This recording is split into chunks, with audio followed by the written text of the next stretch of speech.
Good.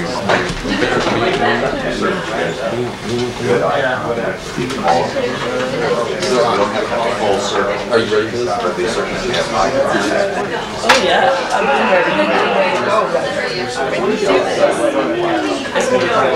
mean, we've been working using your. Before we begin this morning, we need to review a few items. And first of all, I think that I can give you some input regarding some of the things that are probably needed both by the participants in the class as a whole, as well as the primary participants who are going to be giving their presentations. And the first consideration is the kind of cooperation that you wish to receive is the kind of cooperation that you should give for each of the presentations. As I went over the written material, supplementing what I myself had observed, there were a number of things that I thought that we might review very quickly before we go into these final presentations for the third project. I took from a list a number of characteristics of what we generally would call productive members in performance. I've listed a couple of these in priority, and the first one that came up most frequently I think can be characterized by participating actively and responsibly. And that's a double kind of participation. The obvious highlighted participation of our performing groups and the supporting participation by all members of the class.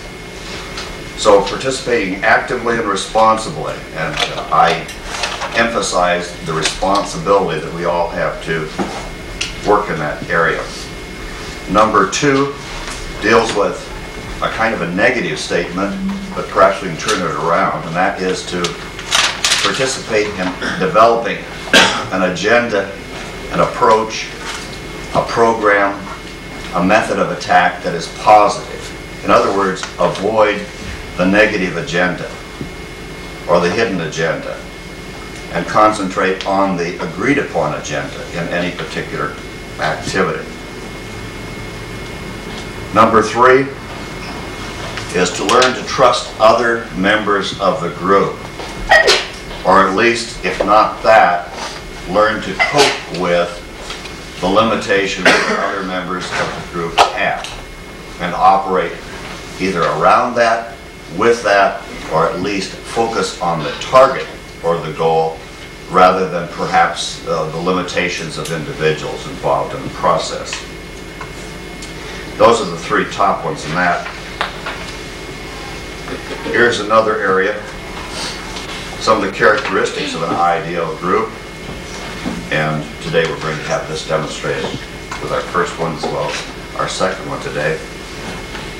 It's rather important that the purpose of the group activity, taking both of these this morning, the purpose is well understood both by the members of the small group as well as those of us who are observing and participating in an advisory capacity in evaluating or rating or attempting to diagnose certain things which are going on.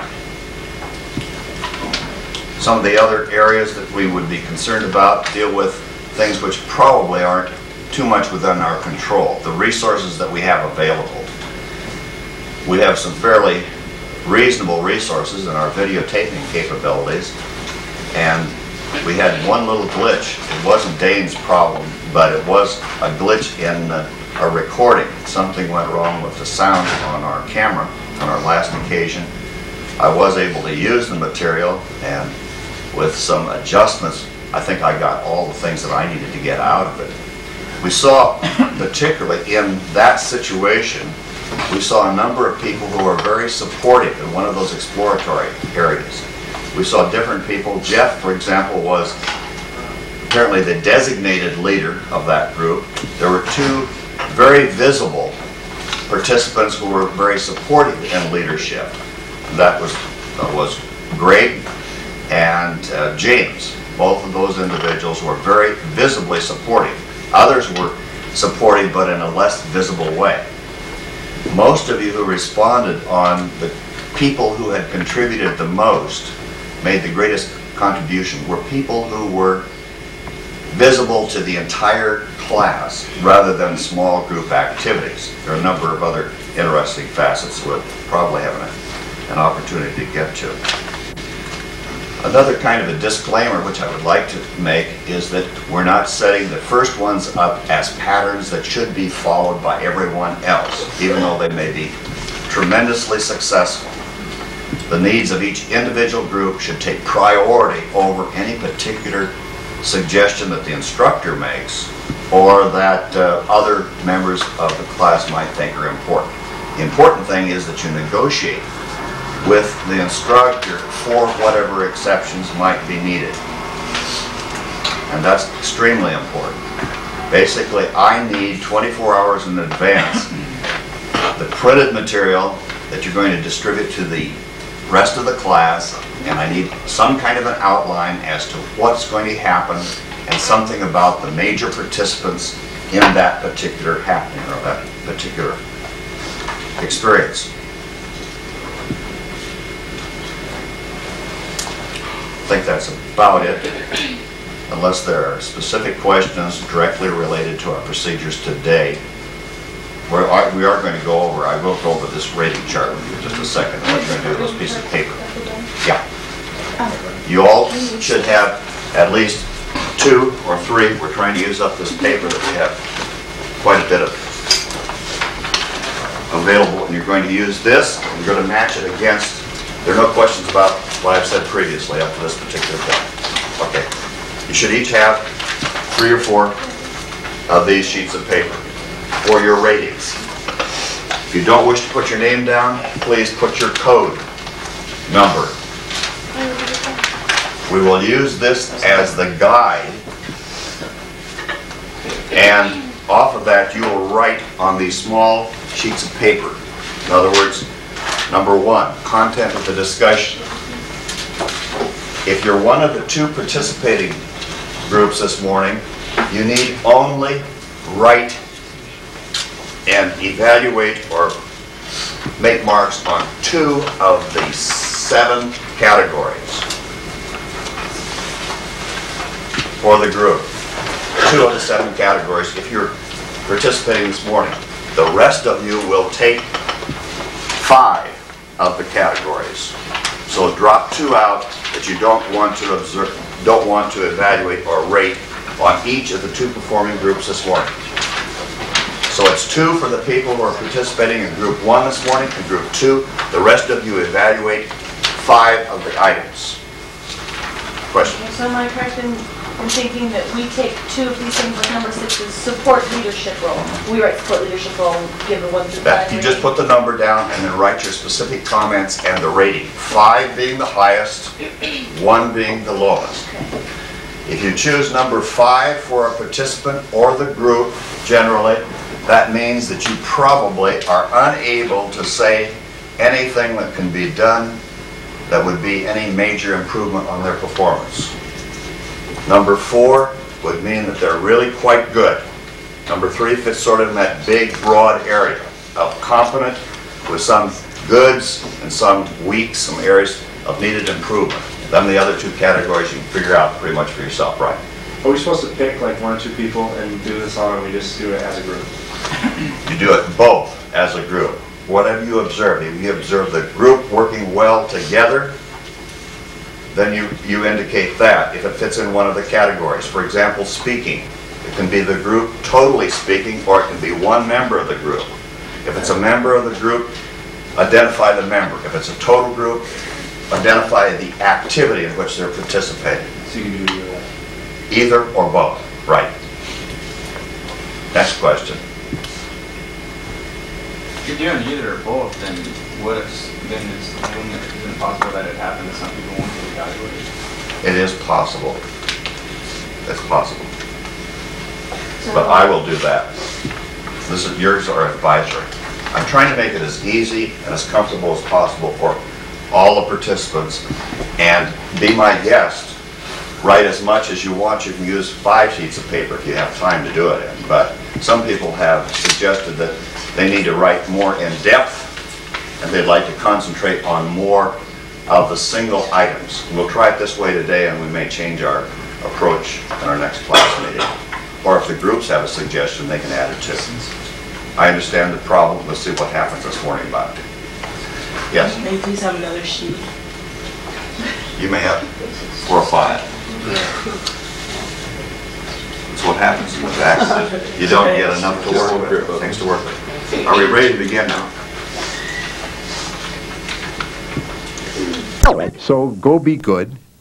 What happened to West Side Story? We're going to see it pretty soon. Harry Anderson. He's working on it. It's October, and the new season is just getting underway. Monday morning, Don and his senior staff discuss the lineup of this week's program. Williams Syndrome and the Kennedys. Would we lead with the Kennedys? Yeah, I don't know again whether we leave with the Kennedys. I don't know. I'd keep for the second half hour. We got a bigger. I'd lead with the Kennedys. The numbers jump at 7:30, and you don't know whether there's a tied-up game. Yeah, but it makes a better show to start with the Kennedys. I don't know. It's a good story. I don't know. I'm not sure. We should put Safer on, and we should put Croft on. There are 5 of us, plus Rooney, of course, who gets on every week. There are 5 of us, which means that somebody's going to back off. Some 2 people are going to have to back off each time. And you want to have it fairly even at the end of the year, which I'm sure is understandable.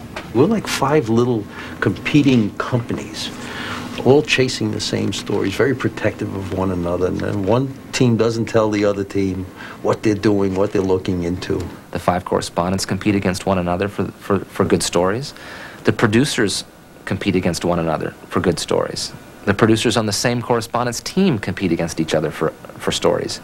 And that makes everybody better. I mean, I hate to say it, it's so cliche, but only the strong survive. Scott, you and Miss Amanpour are planning to go to Algiers when? Yes. Look, I should be able to let you know. We've had long talks now with the Algerians here. I'm not optimistic that they will agree to what we're after. So, after I've heard back from them here, I'll give you a call. Meantime, lay off. So this is what happens when 2 people want to do the same story? Christiane Amanpour, I don't blame her, wants to do a story about Algeria, where all of these massacres have been taking place. At 60 Minutes, I have to fight much harder for the stories. But it's good. Competition is good, and may the best man win, or woman. Let me see who's on here. Hello. Yes? Hey. Hi, honey. Where are you? Wonderful. Okay. Nope. Bye. That's Christiane Amanpour. Best piece of talent in television. It looks like a blue sheet. It is. Christiane Amanpour. We have a system of blue sheets. In order to stake your claim to a story, you have to submit a blue sheet to Scheffler, Hewitt, and Josh Howard. And the minute that gets submitted, that means that's that correspondent and that producer's story. And so a lot of people will submit the blue sheets, but by the time they send them in, even though they're the first one there, Don will say, yeah, but Mike called me last night at 11:30 and already gave it to me verbally, so it's really Mike's story. Don fostered the competition, yeah. He liked the creative tension. I think that they used to say Ben Bradley did that at the Washington Post, and he was right. Absolutely. Makes everybody work a little bit harder. I'm going to beat that son of a gun. I don't know that he actively does it, but if he proposes something and you're all hesitant, you say, oh, well, maybe Mike would like this. And you say, well, wait a minute. The competition is such that you blue sheet first. You blue sheet first. But you know what? You blue sheet first, and then you talk to the producers, right? Yeah. Oh, that's how you do it. Yeah, that's how I do it. The mandate really is that this place not lose the story. That's the key. You don't want ABC or NBC to get that story before us. How'd we do last night? I'm afraid to find out. Hi, hon, it's Don Hewitt. You got the fast track nationals from last night? We dropped under 11.5 on being... most people would pray for 11.5. Oh, yeah. A 10.8. That's pretty bad. What was the share? 20? Dateline got a what? About a 15 share? Well, we won the time period, I guess. Yeah, but that's small consolation. Yeah, a lot of cable stuff, and baseball and football, and until we get past daylight saving time, I don't know where we're going to go. Okay. Thanks, Ray. Bye.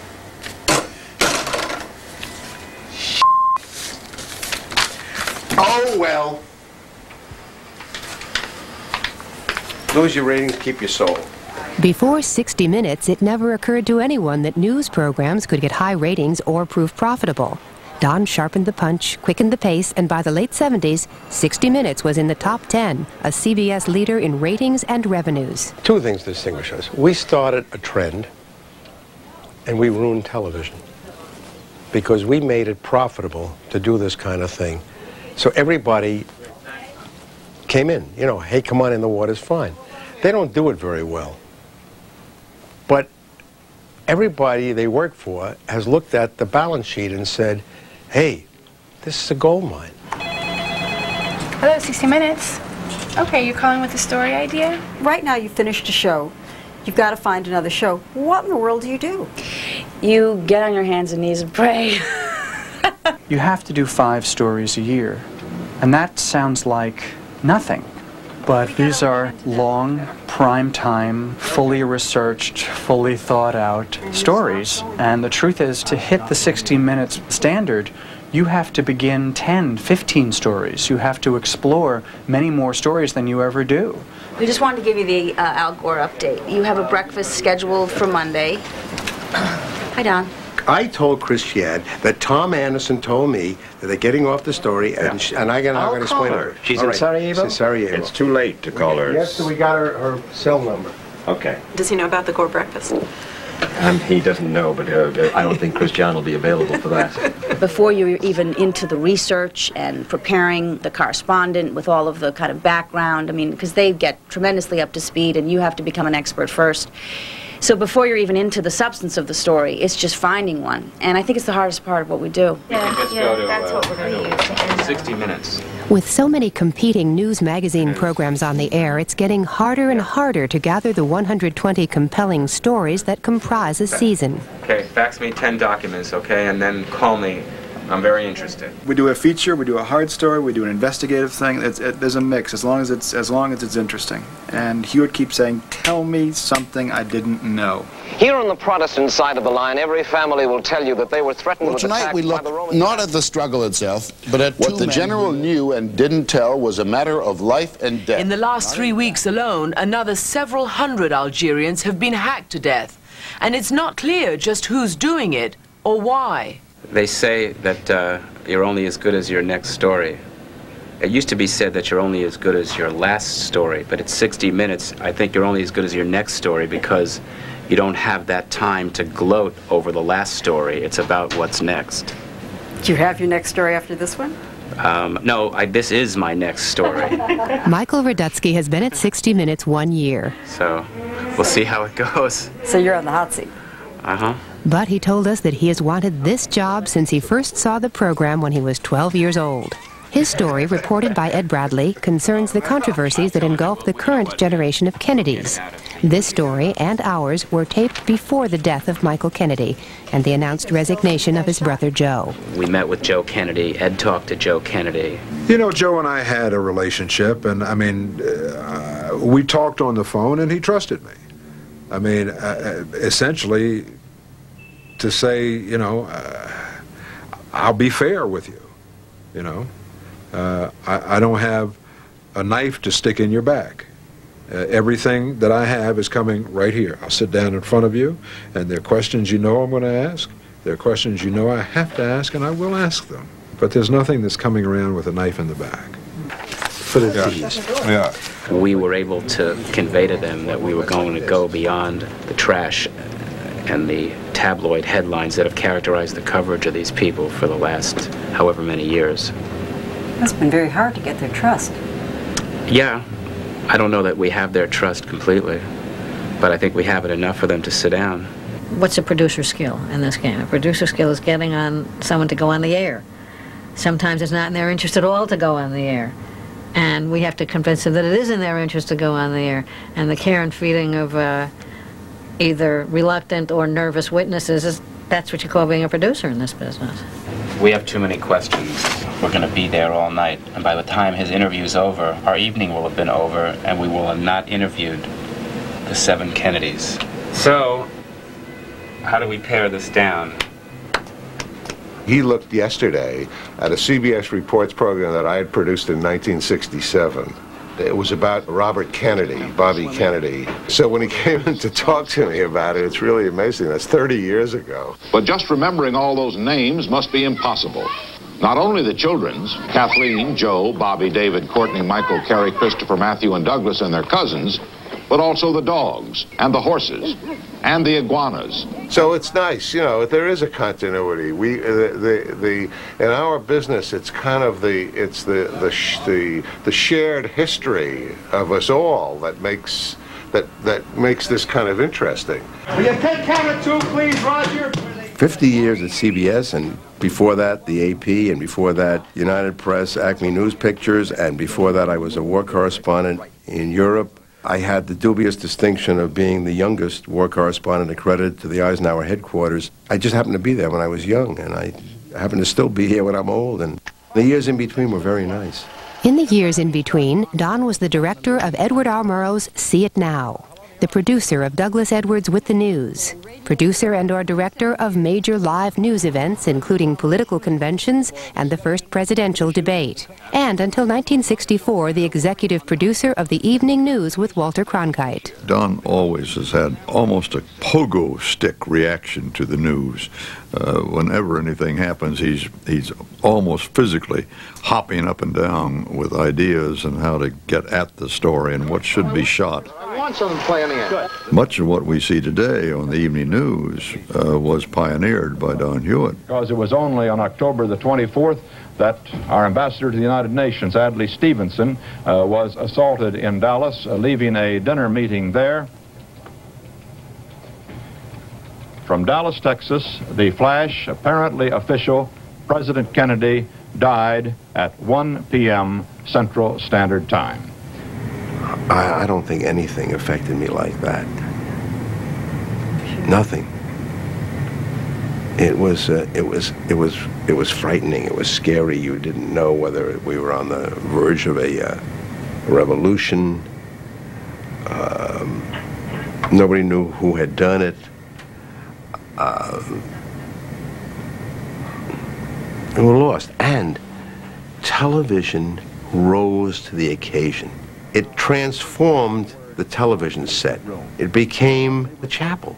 And it was television that calmed them down and patted them on the head and said, "Take it easy, fellas. It's all going to be okay."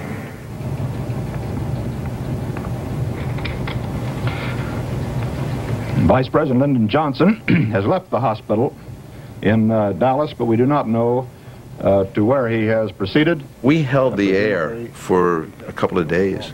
I heard first a loud report. It sounded to me like a giant firecracker. One of the big catches journalistically would have been getting hold of the film that a Mr. Zapruder shot, home movies that actually showed the moment of impact of the bullet on President Kennedy. And everybody was bidding for it. So Dan Rather told me about it, and I said, "Dan, listen, you've got to get that film." I said, "When you get there, hit them, grab the film, run back to CBS with it, put it on tape, then return the film and let the lawyers decide what they want to do about it. And all they can get you for is assault because you will have returned the thing." And he said, "Great idea, I'll do it." And I hung up and I said, "Oh my God, don't do that." And I called him back. Thank God I got him before he left. I said, Dan, don't do that. That's the stupidest thing I ever said to anybody. And of course, we never did it. The only problem I ever had with Don was that he was so aggressive in going after the story that I wasn't always sure what arrangements he'd made to get the story. I remember the day I got canned off the show. Don Hewitt's brash approach to broadcasting often clashed with the more conservative style of CBS News president Fred Friendly. In December of 1964, Don was removed from his position as executive producer of the Evening News and reassigned. Fred Friendly was president of CBS News, and he called me in, and he said, "Don, the Cronkite News is not big enough for you. I'm going to set up a special unit just for you, and I want you to be in charge of all breaking news coverage. I want you to go on every big story. I just don't think this show is big enough for you. And stupidly, I bought all this. And I went into Bill Leonard, who was then vice president of CBS News, and I said, Bill, guess what? Friendly is going to have this special unit just for me, and I'm going to be... And he said, Don, you just got fired. And I said, no, you don't understand, Bill. I mean, there's going to be this special... And all of a sudden I said, oh, my God, he's right. I did. And in hindsight, it turned out to be a pretty good thing. But it was devastating at the time. You know, I had my legs cut off. Don was really fighting for his professional existence at that moment. It's hard to believe this in retrospect, but he was in an office about the size of this one, by himself, one helper, and trying to come up with notions for shows. Good evening. This is 60 Minutes. It's a kind of a magazine for television, which means it has the flexibility and diversity of a magazine adapted to broadcast journalism. He took that hour program on Robert Kennedy, and he took a great 10 minutes out of it. And he did that with, I think, 2 other documentaries. And he put them together in a half-an-hour pilot, and he showed it to people, and he showed it to people, and he showed it to people. There was a sort of a joke, you know, that if you were walking down the corridor of the broadcast center, and you saw Don way up at the other end, at 100 yards away, and he had something under his arm, you knew it was the pilot, and you ducked into an office and closed the door because you didn't want to look at it again. Don is a very persuasive fella. Don Hewitt in full cry is irresistible. And so I cast my lot with Don Hewitt. Can you imagine if I'd gone to Washington as the press secretary to Richard Nixon? Chances are that you were watching television when they were balloting at the Republican convention. So was the man who won that nomination. Documentaries were always the voice of the corporation. This was the voice of living, breathing people. It was my intention to sort of almost publish our notes. That cover story is about police and the people. Life magazine's format, I realized, was the perfect format for television. In television documentaries, there is always, or there was always, a commercial break, which broke your train of thought. I said, this is going to be the broadcast that'll never happen. You will finish the story on a birth of the baby, the way Life did, and you'll stop and you'll look at 3 pages of advertising, and then you'll go to Joan Crawford or Marilyn Monroe, and then you'll come back and do underwater exploration, and divided by the commercials. So it was the perfect television organism. What do you think of Richard Nixon? He's evidently a very sick man, and I regret that. I don't think there is any better television than a talking head with something to say. Interviewing is the core, and let an interview develop, the Q, the A. I found Mike Wallace's questions sometimes more fascinating than the other person's answers. And an interview with Mike Wallace was like watching a gun duel at the OK Corral. Well, you knew that they had broken in? No, well, I knew after the fact. I know, but you knew by this time. That was back in 1971 that they broke in September. I didn't... To Ellsberg's psychiatrist's office. That didn't seem to come home to me. It was with the Watergate programs in 1973 that 60 Minutes found the style for which it became famous, the tough interview. For some reason, nobody else was doing television interviews with some of the co-conspirators. Nightline was not on the air back then. The other magazine shows were not on the air back then. So we were the only broadcast with enough time to do some of this stuff back then. Did you really threaten to kill Jeb Magruder? I think that's one of the few truthful statements that Jeb Magruder has made. We believe that there is almost nothing better in television than an interesting person saying something interesting. And if the Bobby Kennedy's children, if a group interview or interviews with Bobby Kennedy's children can't produce something interesting, then we're in the wrong business. Mike, you starting to edit? Not quite yet. Okay. But Wait, you're looking at transcripts? Hey, it's going to be great. yeah. We're working on Yeah. transcripts. We'll All work right. through it, and it'll be good. How competitive were the games? Oh, never. That's sort of the play. Was it important who won? I mean, and how you played? It's more important who won. We have 10 days to put this show on the air, and that entails screening all the material, editing the material down to... You're talking about 25 hours of material? Oh, we'll have probably at least 25 hours of material going into 13 minutes, ending with 13 minutes. If we're trying to make it a little long, it's hard to do justice on this piece in 13 minutes. Like every story, this one has to be screened for Don and must earn his approval before it goes on the air. Not an easy proposition. For the next week, the Kennedy team will be working day and night to compress those 25 hours of material into a well-told 13-minute story. Although Don has not yet seen it, he's been thinking about it. I checked the promo with him. I told him I wrote the promo without ever seeing it. So far, the Kennedy kids have hardly done credit to the Kennedy name. Can they clean up their act? They say they can, and they say it to Ed Bradley Sunday on 60 Minutes. You don't think that's a little strong? A little strong? Yeah. So far, the Kennedy kids have hardly done credit to the Kennedy name. They haven't. My God, you got Steve Smith is on a rape trial. One guy's getting the Vatican to give him a divorce. John is pissing all over the rest of the family. Come on. You don't think that so far the Kennedy kids have hardly done credit to the Kennedy name? Maybe you have a higher opinion of the Kennedy name. Oh, well, listen, let's face it, to a lot of people in America, they were America's royal family. I mean... What do you want to call this? The Kennedys. The Kennedys. The Kennedys. How can you not call it just the Kennedys? We've just come back from doing a piece about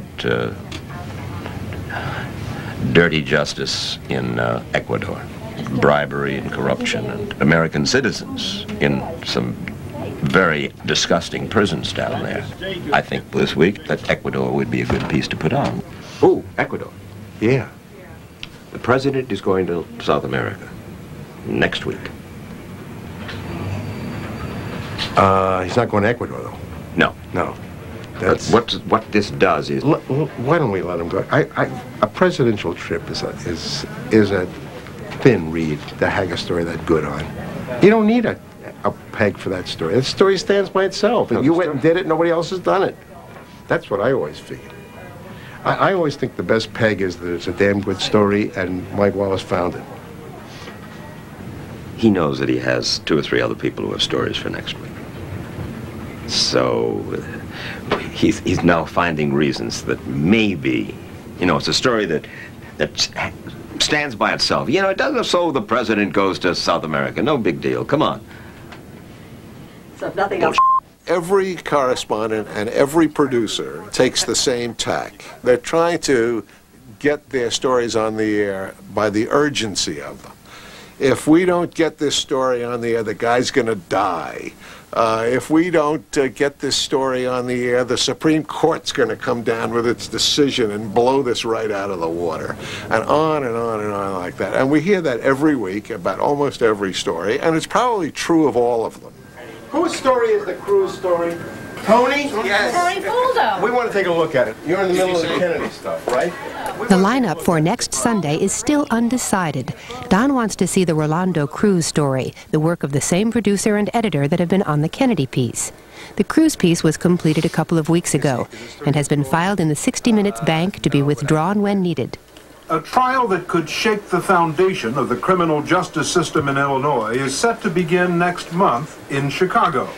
7 prosecutors and police officers are accused of fabricating the evidence that sent an innocent man to death row for the rape and murder of a 10-year-old girl. What is most disturbing about this story is that another man, a man who actually confessed to the murder, has not been prosecuted and may never be. Good story. Now enter a world-famous mystery writer who also happens to be a lawyer, Scott Turow, whose bestsellers include Presumed Innocent and Burden of Proof. Can you imagine committing a murder of this nature and leaving behind no physical evidence of any kind? Not a fingerprint, not a hair, not a fiber, no DNA? This way. Is it in? It's in. Now that the cruise story is a go, it has to be trimmed to fit into its time slot in Sunday's program. We have a problem. This is typical of what happens every time I see Michael. We have a problem. We have to make cuts in this piece for Sunday. The Rolando Cruz piece. I screened it for Don. Don just went through the whole thing. Did he make the cuts? He did. The police and prosecutors sent innocent men to death row. Out. He wants that out? Right.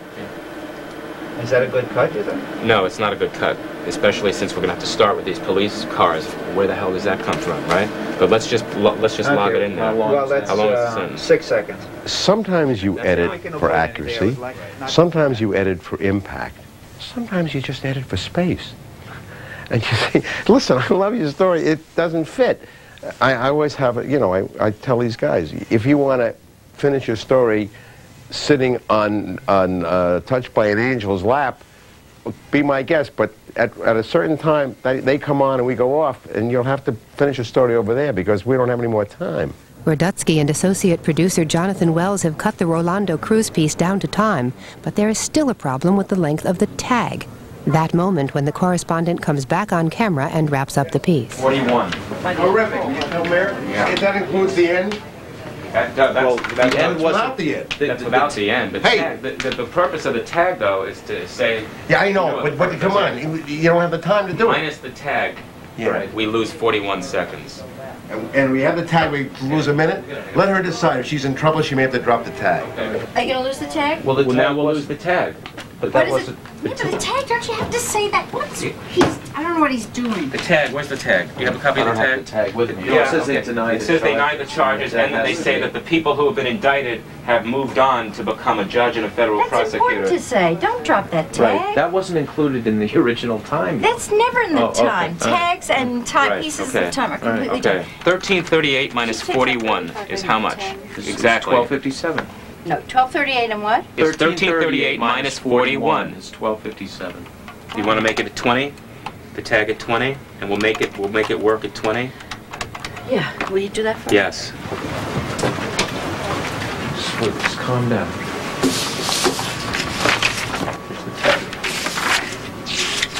Since Rolando Cruz was first sent to death row, many of the people who put him there have moved up the law enforcement ladder, including the two top prosecutors in the case. Thomas Knight went on to become a federal prosecutor, and Robert Calander is now a judge. They, along with the other 5 officials now under indictment, deny the charges against them. I read that pretty slow, didn't I? What was it? 22. So just to be safe, should we get rid of including the top prosecutors in the case? I'll change that. They, along with the other 5 officials now under indictment, deny the charges against them. It's 18. You see, if you leave out the 2 top prosecutors, then it's not clear that he prosecuted the case. He could be anybody. So it's versus 18 seconds versus 22. 22. Open the door. I'm going to be locked in here for a half hour, but I just have to get this done. I just have to get this out to somebody who's waiting for it. You look very nice. What is it you need? This weekend, going home? Well, there's Yom Kippur, and if I don't atone for the behavior of the previous year, I don't have a chance for next year. So there's one day off, Saturday, and then I'll be back here Sunday. Monday, Tuesday, Don's got to screen it Wednesday, changes got to be made Thursday and Friday, and then it has to be locked up because it'll probably air next Sunday. So. I wish about the Kennedy show now. Correct, yeah. Switching gears just a bit. Where do you live? I live about 35 miles away in New Jersey. With how many kids? 3 children. Where do you see them? Sometimes not very often. What's your Trade-off. What's your Trade-offs. What's the trade-off? Trade-off. Your average weekday week? Well, the average depends when I'm doing a story. It's 95% 60 minutes and 5% everything else. And when I'm not, it probably goes down to about 50-50. Hopeful. It's tough. Sure is. Is it worth it?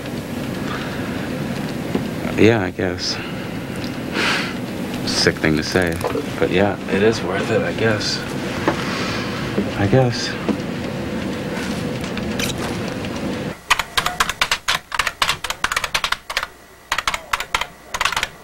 I know already that's too long. Radutsky has to go back to work on the Kennedys, but Don is still finishing Cruise. For every program, promotional spots have to be written and teases have to be prepared. All the networks have large departments to do this. 60 Minutes has Don Hewitt. Hey, Ed, promo. You mean they sent him to death row and they knew he didn't do it? That the cops and prosecutors that put him there may now find themselves behind bars? 60 Minutes, Sunday. Perfect. Mary! Go. Can't follow her to the ladies' room. But I'll find her. You haven't seen Mary, have you? Hey, Mary. Here's the better promo. This will be the promo. You mean they sent him to death row and they knew he didn't do it? And that the cops, the prosecutors who put him there may now find themselves behind bars? 60 Minutes. You said the first sentence? You mean they sent him to death row and they knew he didn't do it? Well, at the time that they put him there, they claimed that they thought he did do it. And then a judge later and two trials later... The guys who put him there. The guys who are now indicted. Didn't do it. Well, they're indicted on that charge. That's right. We're asking. You're asking for as a question. That's what the indictment said. That the cops and prosecutors who put him there may now find themselves behind bars? Yeah, that's it. 60 Minutes. That's what the indictment says. Yeah, that's it. You mean they sent him to death row and they knew he didn't do it? We're not saying he did. You mean they sent him to death row? That's what they're saying.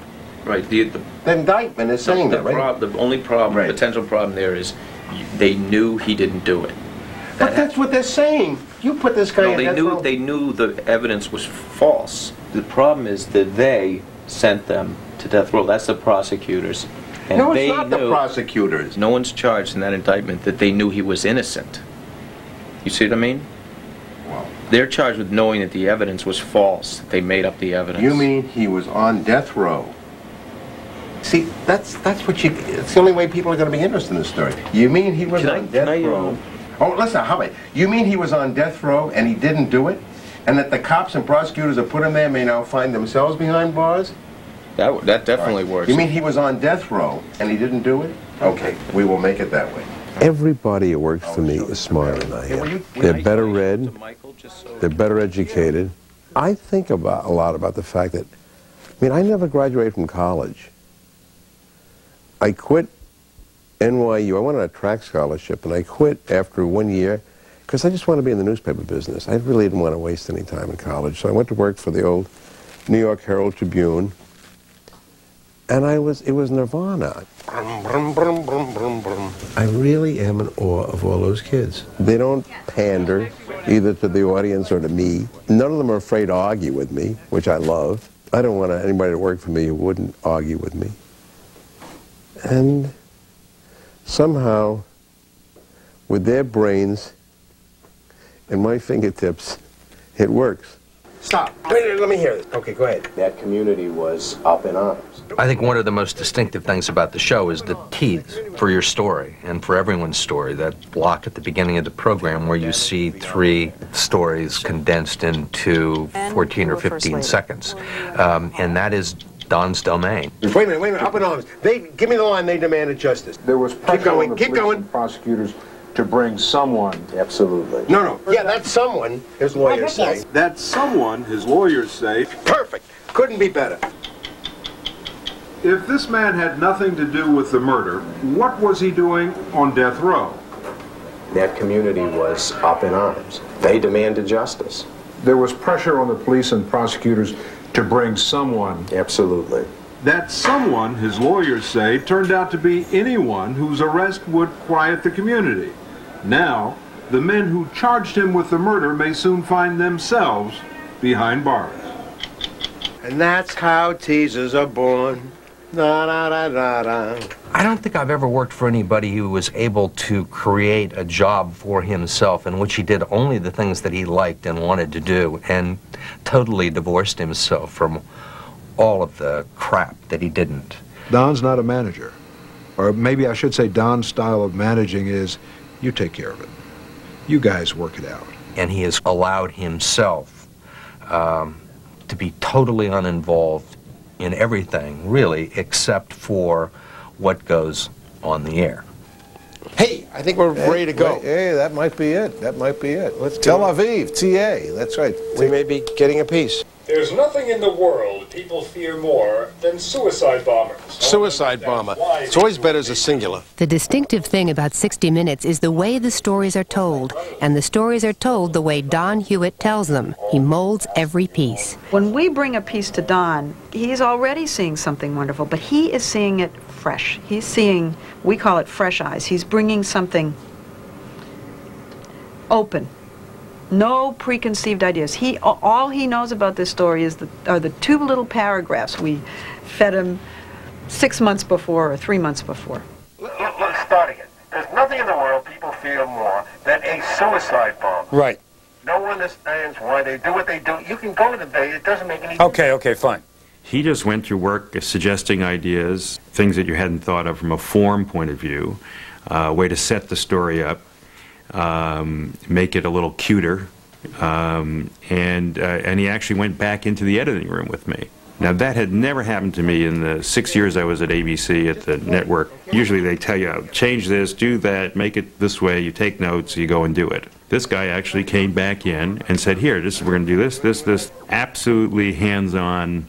So in that sense, it was great. I will watch the show at home, and I'll say to Marilyn, wait, listen to what this guy says. This is terrific. Watch, listen to what he says next. And then all of a sudden it dawns on me, there's not a guy like me in every living room in America saying, you got to listen to this. So you've got to build it. And you can only be a television producer if you become a television viewer. You've got to sit in a screening room and say, if I were home tonight watching this, would I stay with this or would I... It's the Hey Mildred syndrome. It's the guy who says to wife, hey Mildred, you know what these guys are talking about? Now, let's go watch the basketball game. I think that perhaps his attention span and his interest is very much what the people's interest is. And he may be guilty also for shortening America's attention span, I think, because he can fit everything into 15 minutes. It kind of dawned on me once that I may be the only person I ever knew who has turned an attention deficit disorder into an asset. All right, we'll see you tomorrow. I'm going to do a radio thing.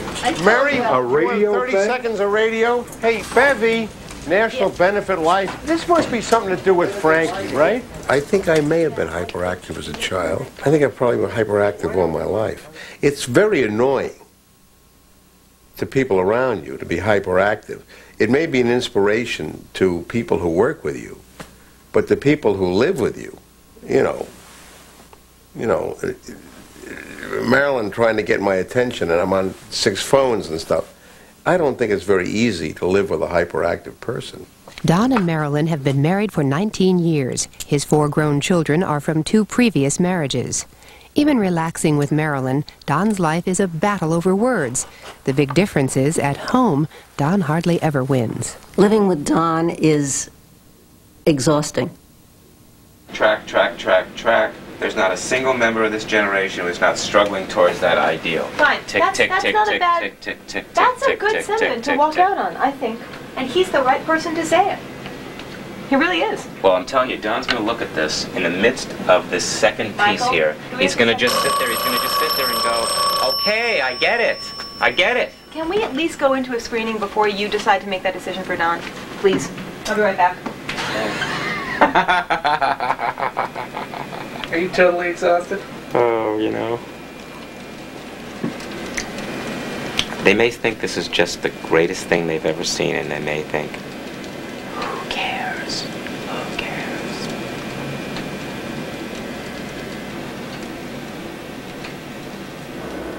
I'm starting to get tired of this. I mean, I'm just going on instinct now. Are you going to go home tonight? No, I can't go home tonight. We're screening at 8:30 in the morning. And he said he didn't want to talk about it. Robert and Ethel Kennedy are still grappling with his death. Many people saw it as the moment when Joe Kennedy emerged as the next leader.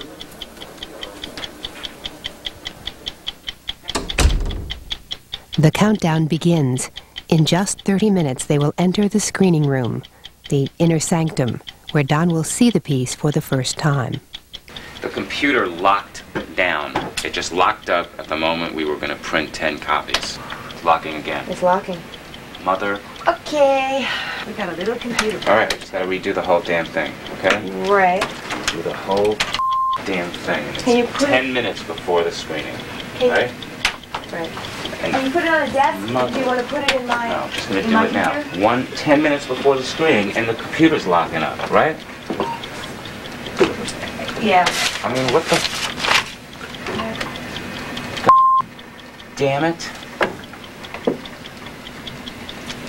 Well, it's usually a rough room this early in the morning, so... Is it frozen or is it okay? It's okay for now, but, you know, it's... All right, save it as you go.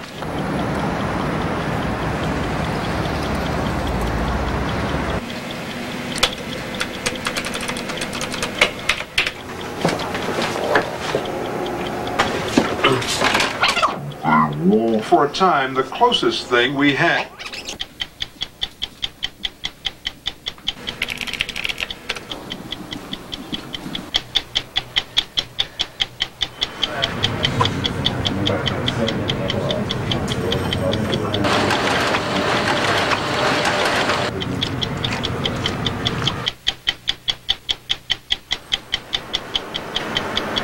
Michael, how long is this run? 15.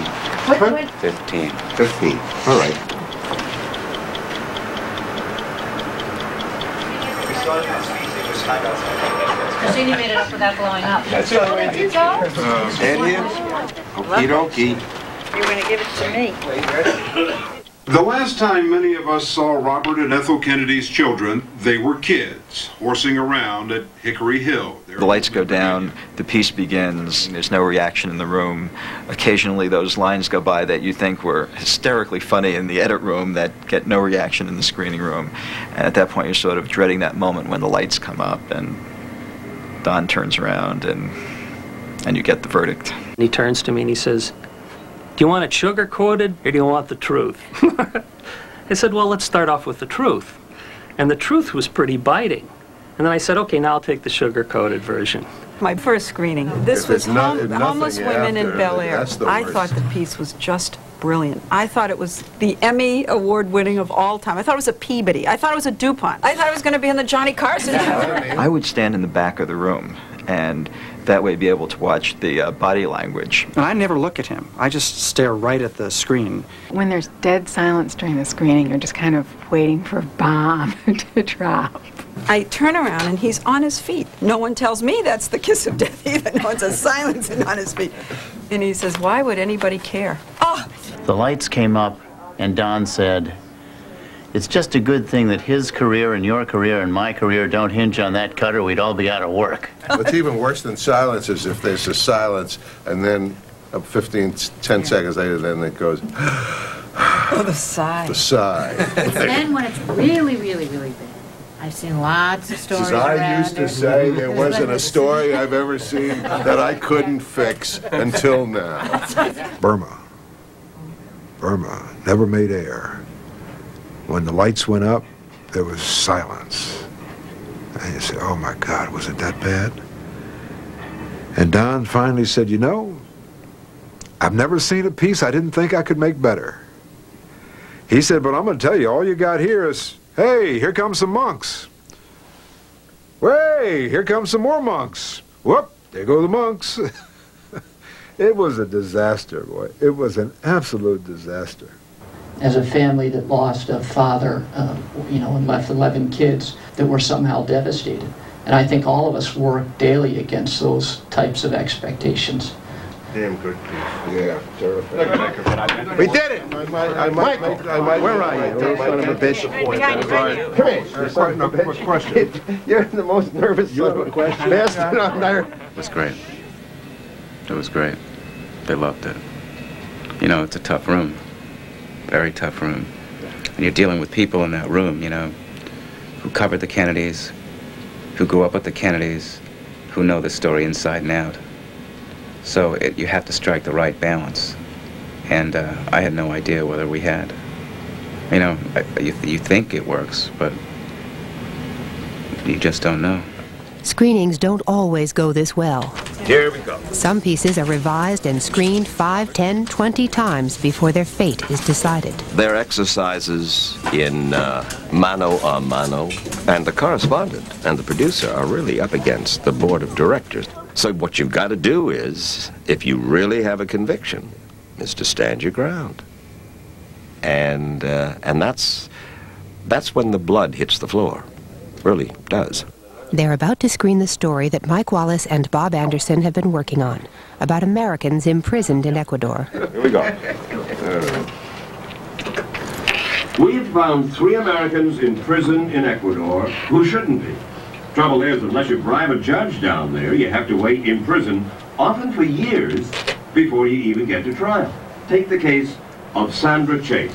She is a gullible 50-ish divorcee from Florida, where she met a wealthy Ecuadorian man who invited her to visit his country as his guest.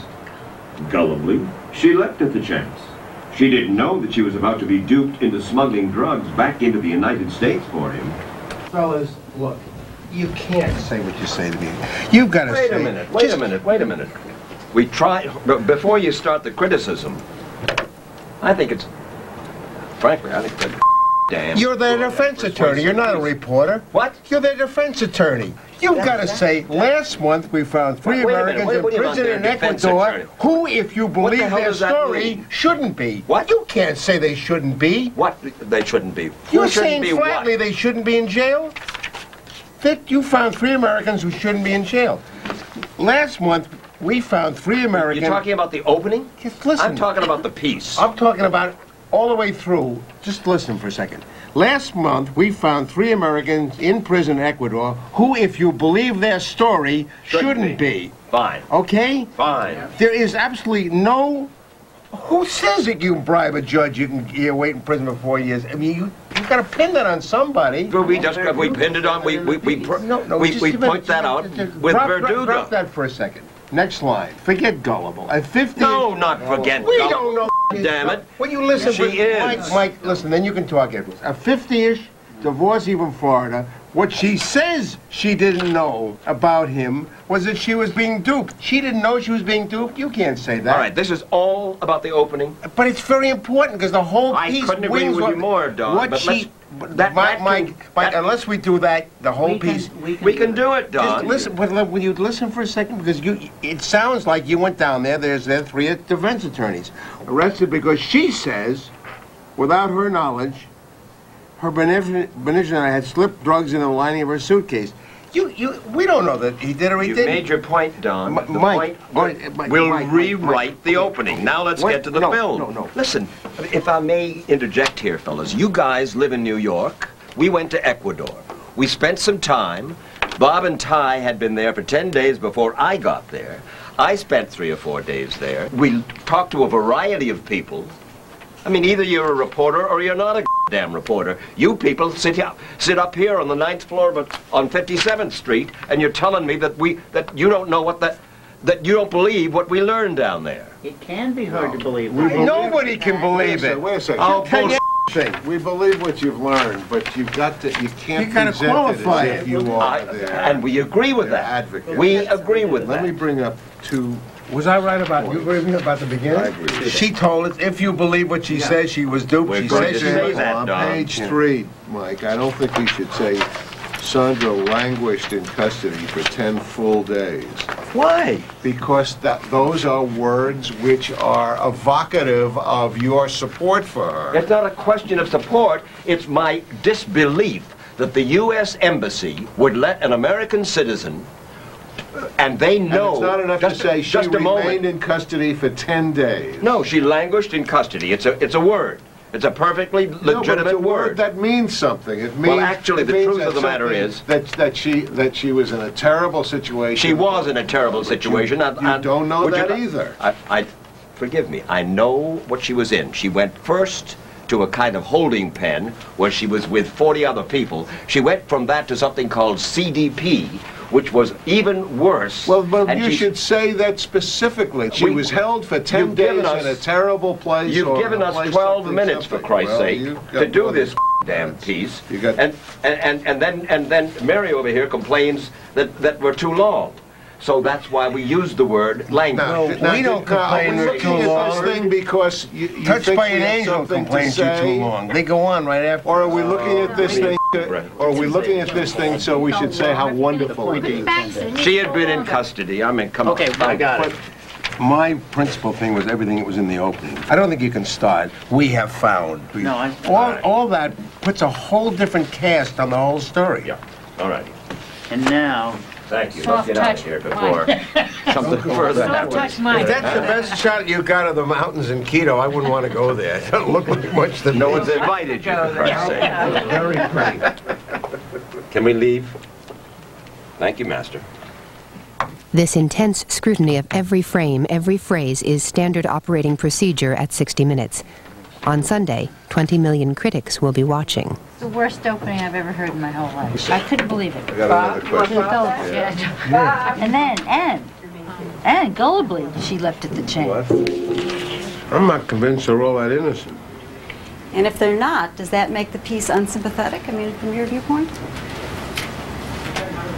Well, I'm not...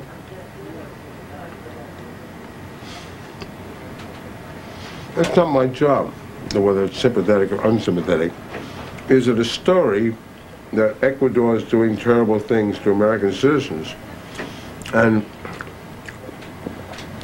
I gotta be convinced that they are, or else there's no story. If some people went and put themselves in harm's way, it's a little, you know, dog bites man.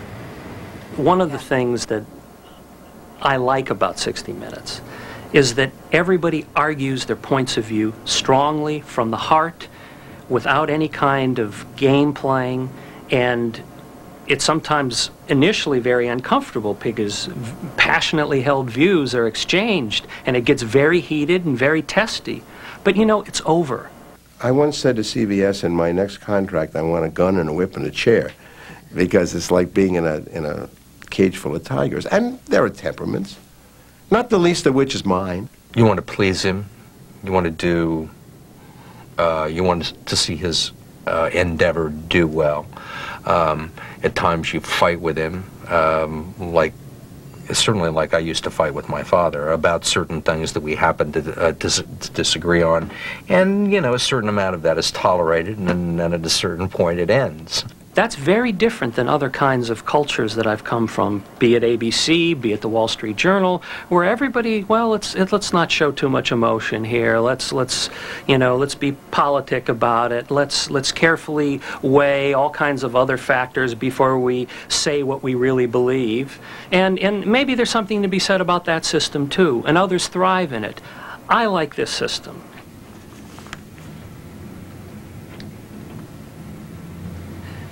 What is unknowingly. Yeah, I mean, there are a lot of things. You've got the fact that they're dupes. Unknowingly? I mean, that's not the way to smuggle drugs. And now that... if we're to believe two American women we found in prison in Ecuador, they are behind bars, they say, because they were victims of a scam by drug dealers. Right. A scam? To trick them.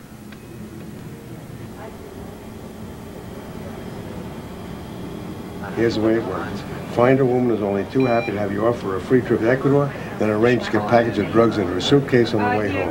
That's what Sandra Chase, a 50-ish and apparently gullible divorcee in Florida, says happened to her. That's That excellent. kind of gets us into it. That Okay. is excellent. Have you given this to Anderson? Yep. You agree? Absolutely. I think it's right on the nose. He rewrote it. We will rewrite the rewrite. But he's right on the nose. He wants you to tell the story. Just tell me the story. I don't want history, I don't want background, I don't want parentheses, I don't want footnotes. Just tell me the story. And this is something I thought I knew how to do. And I was wrong. Because he is teaching me how to do it better. And that is true about 95% of the time. And I can give you lots of examples of how he has defied me. The Bel Air homeless used to live in their own nice houses on some of the very streets where they now park their cars. Don said to me, "Why would anybody care?" And I said, "You really don't like this?" And he said, "No, I really don't." And I begged him to let us fix it. And he said, "I don't think you can fix it." And we changed it a lot. And then we ended up with a piece that at least was going to get on the air. Then it went up on the blackboard. Now, have you seen our blackboard? It was September. And then it's December, it's still up on the board. Now it's March, it's still up on the board. And every now and then I go in and I say, you know, that piece, it's really good, we ought to run that. And say, well, you've got other better pieces. Finally, it's the end of the season. And there's only one stall piece up there. And he has to put it on. And he said, I'm just trying to save you from embarrassment. And I said, embarrass me. And he said, are you sure? I said, I'm absolutely sure. Embarrass me. And it ran, and you know what he did? He called me on the phone, and he said, I was wrong. And he ran it a second time. All Don is interested in is making the story as good as it can be. There's never anything personal in his criticism. And once you realize that, then you can take any criticism thrown at you. I would like to believe, now I'm not sure I'm entitled to believe it, but I would like to believe that there's a little bit in me of what was in the Sam Goldwyns and the Skanks and the Louis B. Mayers, who came here as immigrants from, I didn't come as an immigrant, but came here, had trouble with the language, knew little or nothing, never went to school here, and knew how to make the Lindbergh story, the Lou Gehrig story, the Glenn Miller story, the Thomas Edison story. These guys sort of felt America in their fingertips. And I sometimes flatter myself that I can do the same thing. I'm not sure that I'm not over-flattering myself, but I would like to believe that. That's what Sandra Chase, a 50-ish and apparently gullible divorcee from Florida, says happened to her. Do you like that reading, Bob? Wallace going in the movie? Yeah. No. Oh, good. Get it in there. Have you finished? Huh? You finished? In there, Yes, and I haven't smoked. How many takes did it? And I haven't smoked a cigar in there either. I don't smoke cigars in there. Garfinkel smokes cigars in there. I smoke cigars in my office and I close the door. Miss Stahl, thank you very much. Oh, dear. Usually it takes 10 takes. Hewitt! Donald! He's on Avenue B. On the east side. Hewitt! Where are you?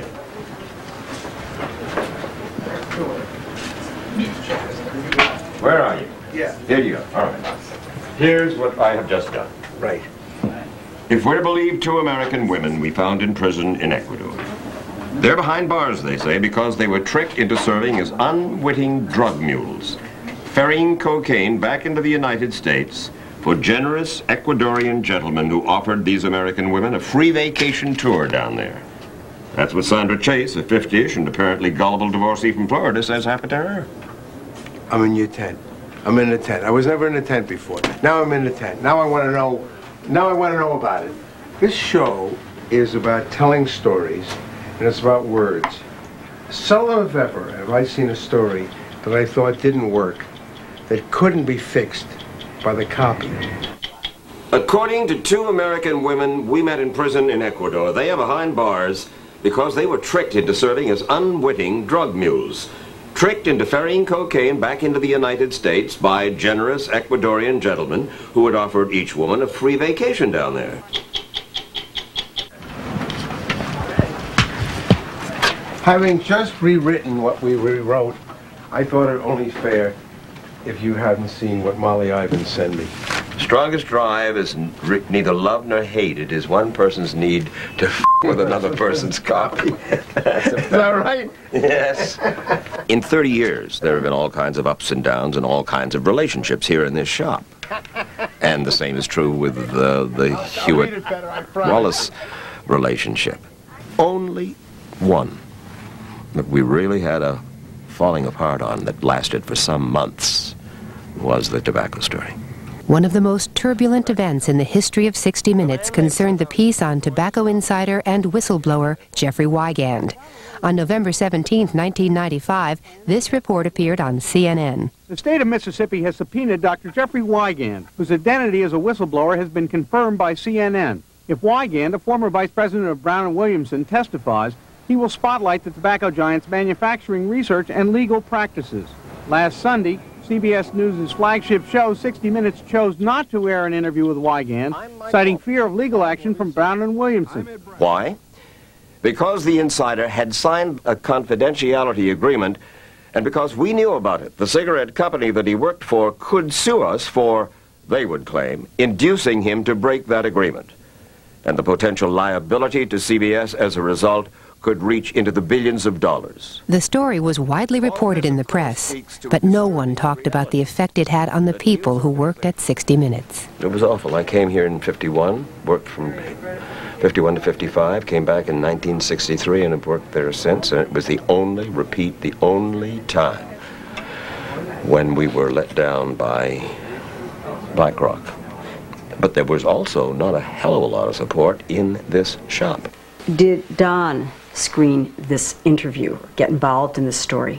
Don and Mike saw it, thought it was great. I think Don was jumping around saying Pulitzer Prize or something, you know, Don. But I knew it was pretty good because, as I said, you can have documents, you can have experts, but the insider is what makes television. The face, the person saying, this is what happened, and here's the guy. Okay, so you screened it for the brass at 60 Minutes. When did the final judgment come in that Wigand's interview could not be aired? Early September, right after Labor Day. And I was summoned to BlackRock for the first time in my 14 years at CBS. I went to the building. And it was at that meeting that I was told that there was some problem with this guy speaking at all. So then I said to myself, well, this is just coming from lawyers. What does the president of the news division have to say? And he said... This is Eric Ober. Yeah, Eric Ober. And he said, the corporation will not risk its assets on this story. End of story. What does Don say? Not much. I hoped that we were going to be able to make law by putting this on the air. What does that mean? That means that put it on the air. Let them sue. Let them sue for breaking a confidentiality agreement. I cannot believe that any court would have come down against us on the business of breaking a confidentiality agreement. Now, I'm sure that this was your argument to CBS, to Don. They did not want to hear that argument. The management didn't want to hear that argument. There was never any of this kind of candid discussion about all of that. Never? No.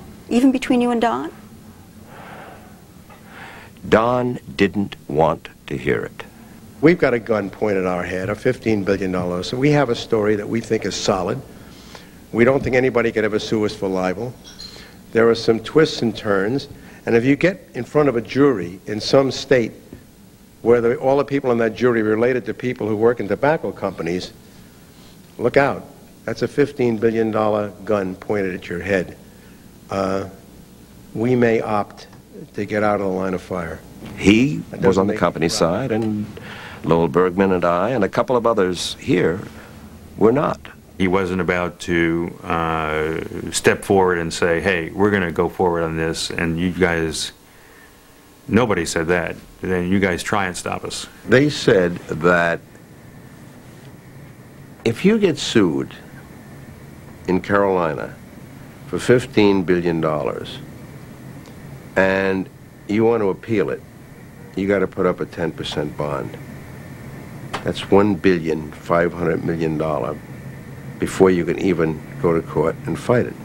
At that time, Westinghouse was in the process of acquiring CBS. Although no lawsuit was threatened by Brown and Williamson, just the possibility of a multi-billion-dollar suit could kill the deal. 60 Minutes represents to people, at least from my point of view, is that we're the people that are supposed to stand up and do those things and challenge those things.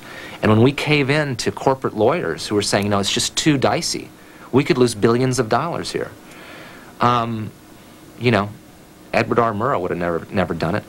People forget what Collingwood and Murrow and Cronkite and all those people stood for. And Don Hewitt is the guy that sort of bridges all of that to us, because he was of that generation. It was very touchy around here.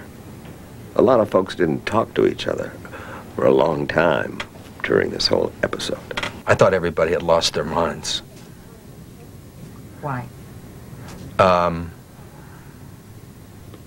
You know, I think that whole episode almost destroyed the show. People were accusing each other of things. I got swept up in it because I wanted Mike to stop talking about it. I thought if we all just stopped talking about it, it would go away. I wanted us to get quickly back to the rhythm that we had established. Because I don't like to work in an environment where people are shooting at each other all the time. And Mike got angry at me because he said, this is not a time to be quiet. And I think he's still a little annoyed at me. He still gives me little digs about me trying to stifle him. So I remember telling Mike, this is not just killing a story, Mike, and it isn't going to just end here. And it didn't. On October 18th, 60 Minutes was scooped. The Wall Street Journal published a story that contained virtually the same information that 60 Minutes had gotten from Jeffrey Wigand. It revealed neither Wigand's name nor the source of its information. Bergman told us that this stirred up Don and Mike, and Don came up with the idea to do a story about why they couldn't do the story. The following night, Mike and Morley appeared on The Charlie Rose Show, and tensions at 60 Minutes mounted. And the question of whether Mike and the producer induced this guy, I think, is out of the question. This was, he wasn't paid, he wasn't threatened, he wasn't promised anything. Mike asked me to come, and I obviously didn't know much. I didn't know that Wigand had been a paid consultant. And I felt that, I mean, that was something really important for me to know, because it left me out, I felt, left me hanging out there when it turned out that he was a paid consultant. Morley Safer didn't know that Jeffrey Wigand had been paid a $12,000 consulting fee a year and a half earlier in connection with a different story on fire-safe cigarettes. Embarrassed at being put in the position of defending the Wigand piece without having all the facts, Safer fired off an angry fax to the entire staff, expressing his disapproval of the way the Bergman-Wallace team had handled the situation. Morley begins attacking Mike and writes letters, and everybody was writing nasty memos and running around here slamming doors. And it was, I thought at the time that there were too many egos involved. I mean, everybody cared too much about their own position in it and who was right and who was wrong, and not enough about the effect that it could have on the show. Was I happy about the decision? No, I was very unhappy about the decision. Did I have the power to change it? No, I did not have the power to change it. I was forbidden to do the story. Should Mike and I have walked out of here and said, so long, fellas, we're not working here anymore? Maybe. Look, this is your reputation at stake. He did. Why don't you stand up and say, I'm Mike Wallace. I've got a reputation. Didn't you have the power to resign and think that it would make a difference? I thought very seriously of quitting at that time. And for some reason, I believed, and I used to say it around here, we're gonna get that piece on the air. If I'm outside, that piece would never have gotten on the air, period. But now, things have changed. Last week, the Wall Street Journal got hold of and published a confidential deposition Wigand gave in a Mississippi case, a November deposition that repeated many of the charges he made to us last August. And while a lawsuit is still a possibility, not putting Jeffrey Wigand's story on 60 Minutes no longer is. Mike Wallace didn't mention that CBS and Westinghouse had by now finalized their deal. Jeffrey Wigand told Frontline that 60 Minutes had taken the course of least resistance, and if it hadn't been for the Wall Street Journal article, he didn't think that CBS would have broadcast the story. It seems to me, as the executive producer, having been at CBS News for 50 years, having for 30 years had one of the most successful programs on television, I can't believe that there wasn't something else that you could have done. Is there not? No. Mike went as far as Mike went further than I did. Mike went on Charlie Rose and raised hell about it. I didn't. It was not my proudest moment. I was sometimes a bowl of Jell-O.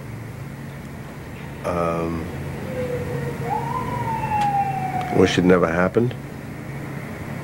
I'm very proud of the fact that we climbed out of it.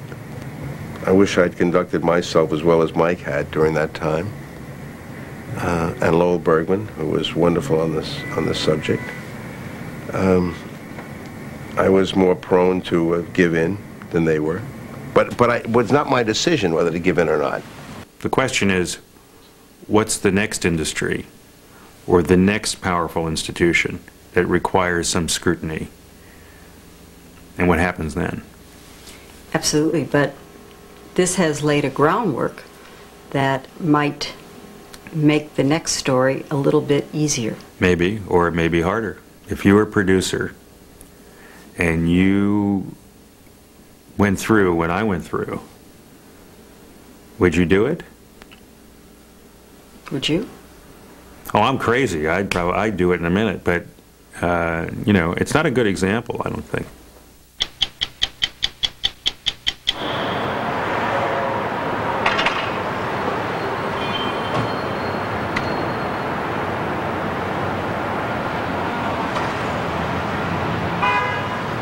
Come on in. Why don't we do this?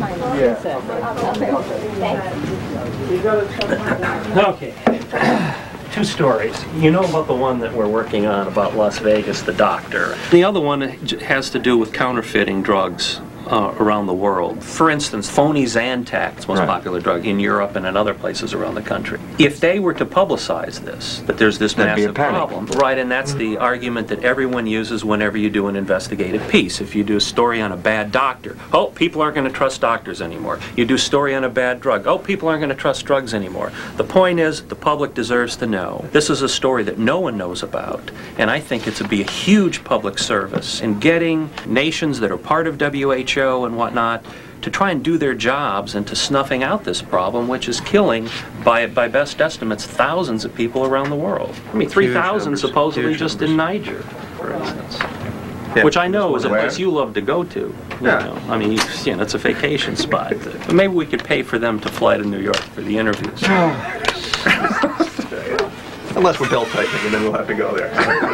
I've got to listen to your rabbinical speeches, and then also have to... Sarcasm. Yes, your miserable sarcasm. Yeah, so well, between the two, I think the second one... Well, I agree. The world knows how to do retirement better than anyone I've ever met. Lenny, we need you to readjust the lights. It was just kicked. Turn to your right just a little, Ed. Love them or hate them, they were for a time the closest thing we had to a royal family. Remember Camelot? Today, the Kennedys are still active in the family business. 3 are in Congress, 1 is a lieutenant governor. All of them have achieved something worthwhile. Good. This is much But better. starting with Chappaquiddick, brushes with the law, unsavory behavior, alcoholism, and drug abuse, all of that hasn't done much good for the family name. Now, they are determined to do something about it. Excellent. Tonight, an updated look at the happy-go-lucky Kennedy kids, some of whom turned out to be not as happy or lucky as we all thought they would. A lot of us have made mistakes, and they've been, some of which have been very serious. It has been, you know, not so good times, you know, in recent years. Good morning, Phil. Good morning. Good morning, How did we do? We were eighth. Yeah. The most watched program on the CBS television network last week. All right. We're 30 years old. We're number 8 in television, never even giving a nod to ratings, sweeps weeks, what you got to do, what you don't have to do. You put on what you got. Now, how did Disney do? 16 share. And what did the Dateline do? An 8. All right, sounds like we're all right. It looks like we'll have another good season. Don's title really should be editor-in-chief. Walter Cronkite told us he's a tough newsman. Producers and correspondents feel his strong lash on their backs. For 30 years and 2,800 stories, Don Hewitt set a breakneck pace for his staff and kept the show in the top 10 for 2 decades. But what is it about 60 Minutes that makes it special? And why, despite numerous efforts, has no one been able to equal it? The imitators don't have that muscle that Don exercises. There isn't the steadfastness to their drive for that kind of perfection of investigative journalism and explanatory journalism. The others well, they're softer, quite a lot softer than the Don Hewitt ethic. We got a piece to look at. 60 Minutes holds its audience because it is a superior news program. It's never lost its focus in that regard. Never been tempted to say, well, I wouldn't say never been tempted. It's been tempted, and it's slipped a few times, but generally, it never has sunk to not being news-oriented. 60 Minutes is not without its critics. Some argue that by packaging the news in 12-minute segments, they're forced to oversimplify or even avoid complex issues. I have never had the slightest interest in an issue. I only want to get stories of people dealing with issues whose lives were affected by issues. And we narrowed them down to bite size, where you could understand it and digest it. You see, even the people who wrote the Bible were smart enough to know, tell them a story. The issue was evil in the world. The story was Noah. Now, the Bible knew that. And for some reason or other, I latched onto it. 60 Minutes executive producer Don Hewitt. He was exactly the same. He's a man who has not changed essentially in personality in the 46 years that I've known him. He says what he thinks. He does not censor himself, and he never has. He doesn't pause to reflect ever about anything. It is... Thank God Don wasn't president during the Bay of Pigs, because we would have launched. He's not a confrontationalist, though. I've gotten some letters from him when he's been really angry at me, and he has. I confess I try to bait him a little bit. It's a joy to bait him and to see how far you can push him. Tell me something. When I came, no, I'm not Don. I am not put You on can weight. barely, you would have been. No, shut up. You wore, No. he wore the jackets in high school. Son of a bitch. Because I love him, and because sometimes he's wrong. And when he gets in his genius mode, and is absolutely certain that he's right, it's part of the 30 years together. Mike and I were on an airplane once. It's many years ago, and it was an MGM Grand flight. We hadn't taken off from Los Angeles yet, and Mike got up to get something out of the upper compartment, and he didn't crumble. He went down like a tree in a forest, and he went bang, and he landed on his face. And I looked over, and I had this one reaction. My reaction was, oh, he's dead, and now we're never going to catch Cheers. Well, you know, it turned out Mike was fine. Paramedics came aboard, and I hope that when I die, somebody's going to say, oh, Don Hewitt is dead, and now we can't have anything to lead into Touched by an Angel Sunday night. I think the Don's legacy is the legacy of 60 Minutes. It's an extraordinary body of work that now covers 3 decades. And that's pretty good going, I think.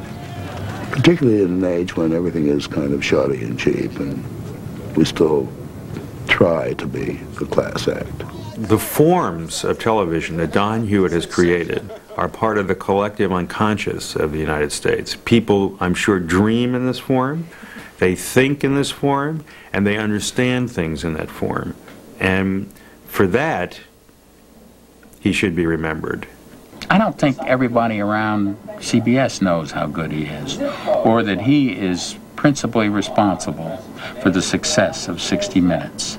I don't think, and they don't like to hear me say this, I do not think that 60 Minutes would survive Don's departure. When I'm watching this show from some old man's home somewhere with Mike in the next rocking chair, it will open. I'm Ed Bradley. I'm Steve Croft. I'm Leslie Stahl. I'm Christian Amanpour. I'm Bob Simon. Those stories and Andy Rooney's grandson tonight on 60 Minutes.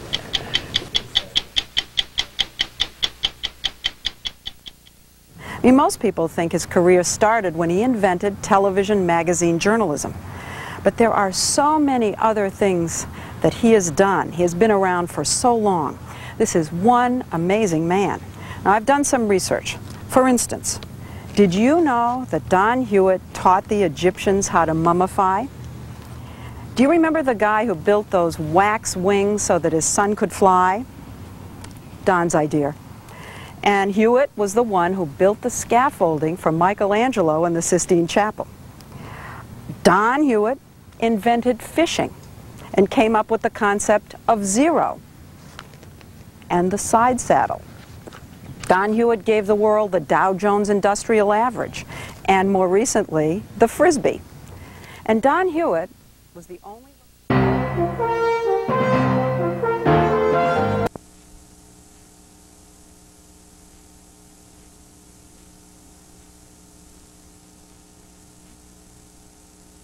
Siskel and Ebert, Jim Carrey, class clown, or should it be classy clown? I'm Gene Siskel of the Chicago Tribune. And I'm Roger Ebert of the Chicago Sun-Times. Now, viewers of our show may find it odd that Gene and I are devoting a half an hour to Jim Carrey because neither of us was swept away at all by his first starring role back in 1994 as Ace Ventura: Pet Detective. His rubber-faced, elastic physical performance reminded many of a young Jerry Lewis, but it sure did leave us cold. Here's a sample from our 1994 review. Ace Ventura: Pet Detective, shockingly bad. You know, I'm kind of grateful for this film because occasionally people say, have you seen any really bad movies lately? What's the worst? You know, you're trying to, you know, you might have several candidates and you can't decide among them, and now I've got one I won't have to think about. I can just say Ace Ventura: Pet Detective. We didn't predict much of a future for this guy. When I talked with Carrey about his career recently, he remembered those thumbs down. But I really like to look at life as the negatives are things to learn from or things to tell you it's not all going to be roses. It's like, that's how I looked at it. I went, well, you know, I hope the movie does good, but, you know, wow, you know, a lot of people aren't going to like it.